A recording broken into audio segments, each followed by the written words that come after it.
Washington Vigil honors Tiananmen victims, resists Beijing's tyranny. Washington, the air was still as candlelight flickered, forming a circle around a replica of the goddess of democracy that 37 years ago stood on Tiananmen Square. Around the statue scattered pink hyacinth flowers and white lilies. On the granite pedestal, more candle flames swayed.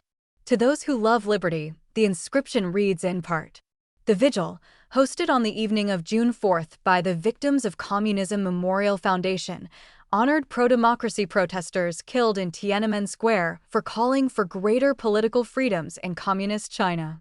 37 years ago that day, thousands of people are estimated to have died under tanks and gunfire. The massacre remains a heavily censored topic in mainland China. Police nationwide step up surveillance and arrests around the anniversary each year. By gathering now and remembering, the activists said, participants make clear that coercion and dictatorship cannot win. We ourselves are the candles that the CCP cannot blow away. Our minds are the vigils that they cannot shut down, Joey Xu, spokesperson for Amnesty International Hong Kong Overseas, said at the vigil. CCP is the acronym for the Chinese Communist Party. Following the Tiananmen massacre, many protesters escaped to Hong Kong. Year after year for 3 decades since, tens of thousands of people thronged the city's Victoria Park, lighting up candles in memory of the victims, until Chinese authorities snuffed out Hong Kong's freedoms in 2020. But the flame didn't die. It crossed an ocean. It found its way to this square, to this city, to this very night, Francis Hui of the Committee for Freedom in Hong Kong Foundation said in a speech. Beijing made a calculation. They believed that if they could blow out the candles, they could blow out our memory, she said. It was wrong. Holding up the lights. Memory is a very, very powerful vector, which is why the Chinese authorities are trying hard to erase it, Xu told the Epoch Times. Dozens of people have been arrested for commemorating the incident since a Beijing-imposed national security law, designed to suppress dissent, took effect in Hong Kong in 2020, she said.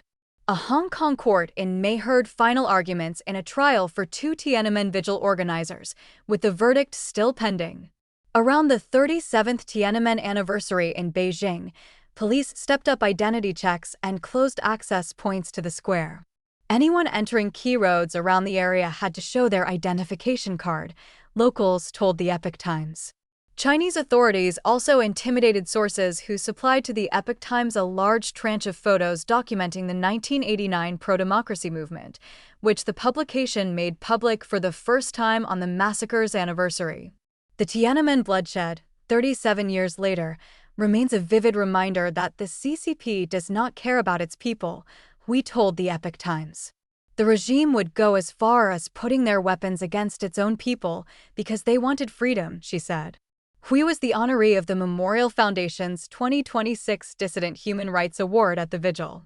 Eric Patterson, the foundation's president, called her a freedom champion, noting that for her pro-democracy activism, Hong Kong authorities have put a $1 million bounty on her head. Born 10 years after the Tiananmen massacre, Hui learned about the killing around the age of 10. That year, she went with her parents to the Victoria Park Vigil, standing in a sea of lights and faces of people she never met, but who all went there for the same reason. That freedom seemed ordinary then, but she knows now that ordinariness is a privilege that carries responsibility, she said in a speech. She said getting the award was deeply humbling. The accolade belongs not to her but to the students on Tiananmen Square, the 2 million Hong Kongers who marched in 2019 against Beijing's encroachment into their basic rights, and her friends now sitting in Hong Kong's prison cells, she said. She's now here to hold their lights up a little higher, she said. Chapters of the same story. The vigil attendees say the fight is ongoing. State-sponsored surveillance, intimidation, and persecution have grown on a global scale as Beijing targets groups that refuse to align with Beijing's agenda. Jan Jekielek, senior editor for the Epoch Times, said decades of the U.S. policy of engagement has contributed to this trend. As Washington tells itself the comforting story that trade and money would change China and liberalize the regime, the opposite happened, Jekielek said at the event. The Chinese Communist Party changed us, he said. It made us economically dependent on a system built on lies, on repression, and on brutality. And the persecutory machinery the regime uses on its targets, be it Falun Gong practitioners, Uyghurs, or House Christians, has only expanded as the world turned away, he said. Ilshak Kopor, research director at the Center for Uyghur Studies, echoed Jikilek's point. In 1989, Kopor was a teacher, excited and hopeful that China would have a freer future. The Chinese Communist Party chose tanks over dialogue, bullets over reform, and fear over hope, he said. He added that the Tiananmen clampdown and the mass suppression of Uyghurs in Xinjiang are chapters of the same story. The same political system that crushed peaceful demonstrators in Tiananmen has developed increasingly sophisticated tools of surveillance, censorship, mass detention, and social control. Legacy of tyranny. The massacre also got a spotlight in Congress. Earlier in the day, a bipartisan group of lawmakers held a press conference honoring the victims of the massacre. Representative John Molinar, chairman of the House Select Committee on CCP, said that the CCP chose to crush the student-led protests because it was weak and scared. Its broken ideology believes free expression must be oppressed.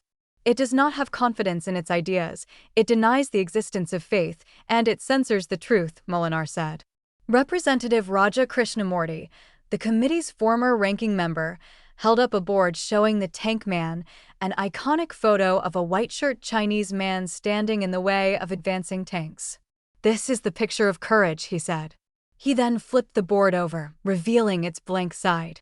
"This is what China wants you to remember about June 4, 1989. Nothing, he said. "No, we are not going to forget." To the regime, it all comes down to control, said Piero Tozzi, senior director for China policy at the America First Policy Institute. "If you erase history, people are easier to control. They're malleable if you make them content with pleasures of the moment," he told the Epoch Times. "It distracts them." Arthur Liu, a student protest organizer in southern China's Guangzhou city, escaped to Hong Kong and eventually found refuge in the United States.